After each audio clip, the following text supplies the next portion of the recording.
সবাইকে নমস্কার। আমি আবার আপনাদের সামনে এলাম সিলেবাস নিয়ে। আমাকে অনেকেই ফোন করেছিলেন যে স্যার এনইপি সিস্টেমে সেমিস্টার 5 থেকে সংস্কৃত অনার্স জেনারেল প্রত্যেকটির সিলেবাস আমরা ঠিকঠাক করে বুঝতে পারছি না, কোনটা থেকে কত নাম্বার আসবে, কোনটা কেমন লিখতে হবে, সব কিছু নিয়েই তাই আমি আবারও আপনাদের সামনে সিলেবাসটা বুঝিয়ে দেওয়ার জন্য এলাম।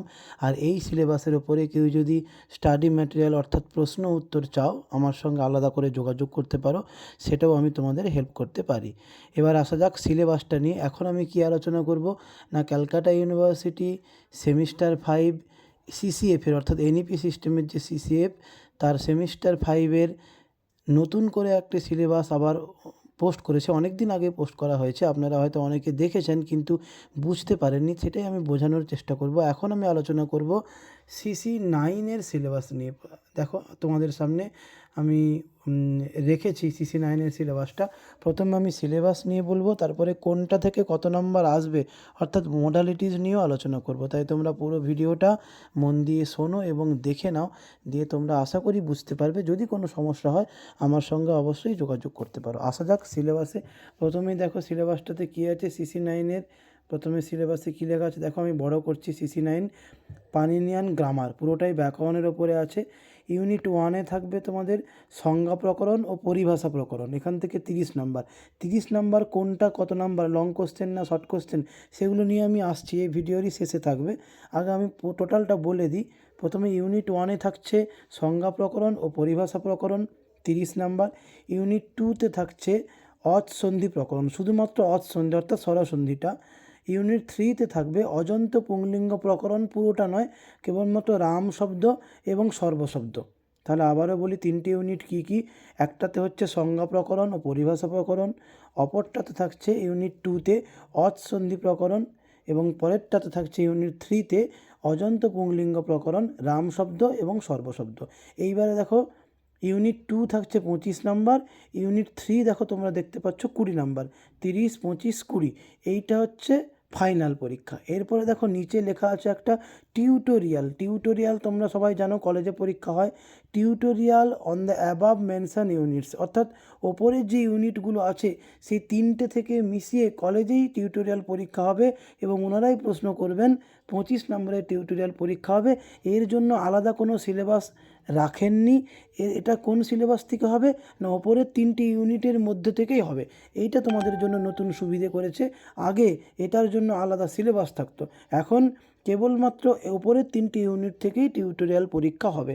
তোমাদের এটা অনেক সুবিধা হলো, কারণ এইগুলো পড়তে গেলে তোমাদের ফাইনালের জন্য প্রিপারেশান হয়ে যাবে। টিউটোরিয়াল পড়তে গেলে তোমাদের ফাইনালের জন্য প্রিপারেশান হয়ে যাবে। আশা করি তোমরা বুঝতে পেরেছো এই টোটাল সিলেবাস। এবারে কোনটা থেকে কি কি আসবে, কি কি এলে কত কত নাম্বার আসবে সেইটা নিয়ে, অর্থাৎ মোডালিটিস নিয়ে এবারে আমি আলোচনা করব। প্রথমেই দেখো তোমাদের সামনে রাখছি, এই দেখো পরিষ্কার লেখা আছে মোডালিটিস।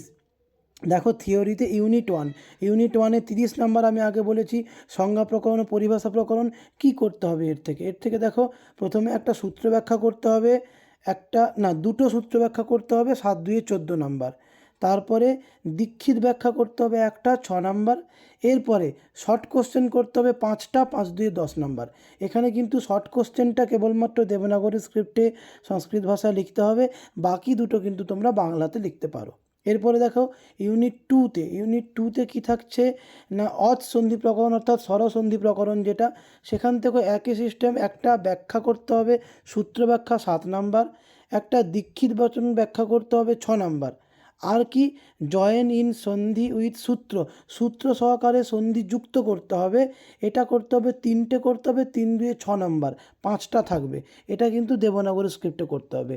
আর কি, ডিসজয়েন সন্ধি, সন্ধি ভাঙতে হবে কটা না, এখানে 6টা করতে হবে, 6 নাম্বার। 8টা থাকবে, 6টা করতে হবে, 6 নাম্বার। এখানে দেখো তোমরা খেয়াল করো, যেটা সন্ধি ভাঙতে হবে সেটাতে কিন্তু কোনো সূত্র সহকারে বলা নেই, সেটা এমনি ভাঙলেই হবে। কিন্তু যেটা সন্ধি জয়েন করতে হবে সেখানে কিন্তু সূত্র অবশ্যই দিতে হবে, কোন সূত্রে এটা হচ্ছে সেটা অবশ্যই দিতে হবে। বোঝা গেল? আশা করি তোমরা বুঝতে পেরেছো। এইবারে লাস্টের দুটো অর্থাৎ 3-এর দাগের দুটো সন্ধি জয়েন অ্যান্ড ডিসজয়েন, এইটা কেবলমাত্র দেবনাগরী স্ক্রিপ্টে সংস্কৃত ভাষায় লিখতে হবে, বাকিগুলো এই ইউনিটের কিন্তু বাংলায় লেখা যাবে। এই হলো ইউনিট 1 এবং ইউনিট 2। এবারে আসা যাক ইউনিট 3। ইউনিট 3 দেখো তোমরা দেখতে পাচ্ছ, ইউনিট 3 টপিক কি না অজন্ত পুংলিঙ্গ প্রকরণ। এখান থেকে রাম শব্দ এবং সর্বশব্দ। এখান থেকে কি থাকবে না 20 নাম্বার থাকবে। কীরকম না সূত্র ব্যাখ্যা করতে হবে একটা, 3টে থাকবে, একটা করতে হবে 7 নাম্বার, এটা বাংলায়। আর কি পদ সাধন করতে হবে। হয়তো বললো যে রামহ পদটা কীভাবে তৈরি হয়েছে, সর্বপদটি কীভাবে তৈরি হয়েছে, রামও পদটি কীভাবে তৈরি হয়েছে, রামান পদটি কীভাবে তৈরি হয়েছে, এই রকম থাকবে। এই রকম করতে হবে কটা, 2টো করতে হবে, 5 2 10 নাম্বার। এটাও বাংলায় করতে পারো তোমরা।